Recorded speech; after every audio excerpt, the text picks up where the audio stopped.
Wednesday, September 10th, the U.S. Department of Education came to Memphis.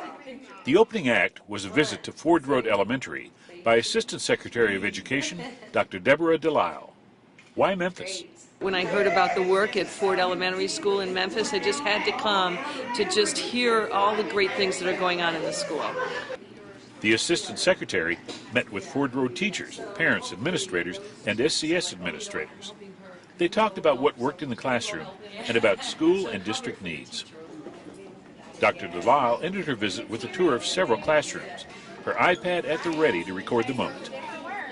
And what was she going to take back to Washington about her visit? Well, what I take back to Washington after visiting Ford Elementary School is just the extreme passion that people have. Not only that, but the superintendent and the principal have such a great vision for what the school could be. And I think that the staff here is demonstrating that no matter the zip code of kids, all kids have an opportunity to succeed if the staff believes in them and if they provide the support structures to families and kids to succeed.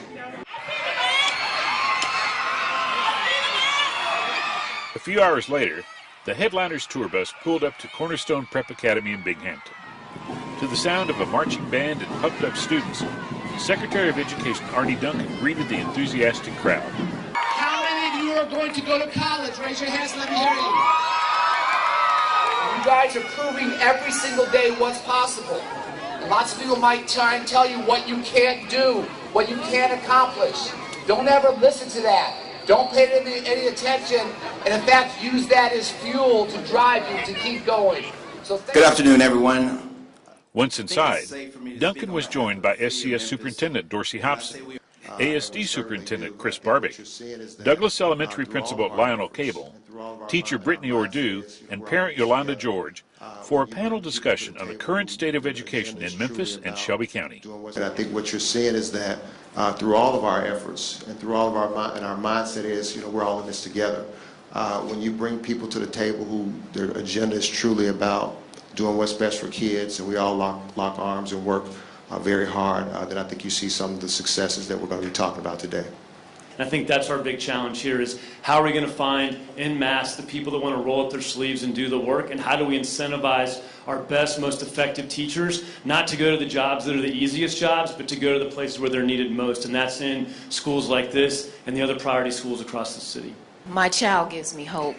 Just seeing her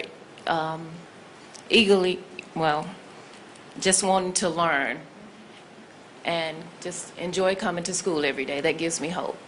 People are allowed all the time, anytime, to come into the classroom to see what we do. School leaders come in, take tours, sit down and speak with the principals, sit down and speak with the teachers. We've had people come in and I've said, this is exactly what I do, this is exactly how I do it, these are the results, that's what that means, that's what this means, I will share anything with you that you need. Douglas, the reason we made double-digit gains, yes, it's because we have great teachers and really good students, but when we first walked in the doors, a few years ago, we focused on parents from the Stand University program that we have for them, where we teach them, unfortunately, how to be parents, to offering GED programs and just educating them, because until we actually fix home, we're always going to be throwing money at the issue in terms of educating the children, which is what we need to do and we know how to do. But let's spend some of that money educating parents. A really interesting lesson is that while, yes, those resources, Race to the Top, school turnaround grants are important, money does matter, I honestly believe that's a small piece of the equation. And we could have all the money we want if we don't have extraordinary principals, if we don't have committed teachers, if we don't have parents willing to partner, if we don't have a community willing to step up. Money coming from Washington, frankly, doesn't change anything. And what we have seen is maybe our money has helped a little bit. Maybe it's been a catalyst, but you heard about sustainability. What's going to sustain this is the hard work, the heart, the commitment of folks doing this. And I am so proud of what this city, this school district, this state is doing.